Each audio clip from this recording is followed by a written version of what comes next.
2021కి send off ఇచ్చేందుకు అఖండగా బాలయ్య సందడి పెంచాడు. పుష్ప మూవీతో బన్నీ బాక్స్ ఆఫీస్ మీద దాడి చేయబోతున్నాడు. అయితే కొత్త ఏడాది మీద టాలీవుడ్ టాప్ స్టార్లు 3 సార్లు దాడి చేసేందుకు రంగం సిద్ధం చేసుకున్నారు.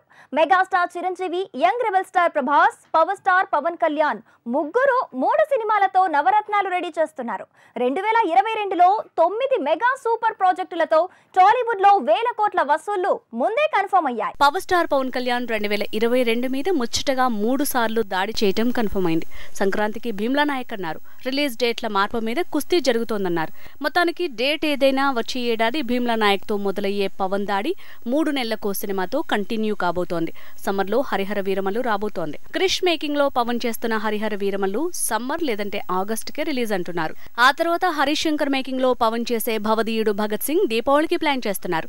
మొత్తానికి 2022లో ప్రతి 4 నెలలకు సినిమాతో బాక్స్ ఆఫీస్ ని షేక్ చేసేలా ఉన్నాడు పవన్. మెగాస్టార్ చిరంజీవి ఒకే ఏడాది మీద 3 సినిమాలతో దాడి చేయటం ఎప్పుడో కన్ఫర్మ్ చేశాడు.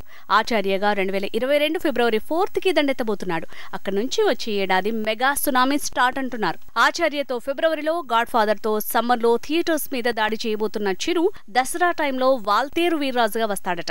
ఇక వెదలం రీమేక్ బోలా శంకర్ మూవీతో 2023 సంక్రాంతికి దండెత్తుతాడని తెలుస్తోంది.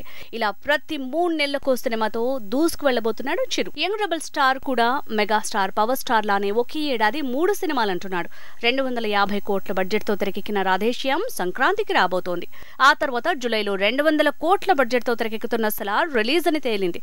500 కోట్ల భారీ బడ్జెట్ తో తెరకెక్కిన ఆదిపురుష్ మూవీ దసరా స్పెషల్ గా అక్టోబర్ లో రాబోతోంది. 2022 మీద ఒకేసారి 2-3 సినిమాలతో దాడి చేయబోతున్న మరో స్టార్ కింగ్ నాగార్జున. ముందు సంక్రాంతికి బంగారు రాజుగా వస్తాడు. తర్వాత 6 నెలల గ్యాప్ లో ది గోస్ట్ అంటూ మెహరీన్ తో కలిసి దాడి చేయబోతున్నాడు. ఇది కాకుండా బాలీవుడ్ లో రణబీర్ కపూర్, ఆలియాతో నాగ్ చేస్తున్న బ్రహ్మాస్త్ర కూడా వచ్చే ఏడాది రాబోతోంది. 2023కి ప్లాన్ చేసినప్పటికీ 2022 డిసెంబర్లో విడుదల చేస్తారని తెలుస్తోంది.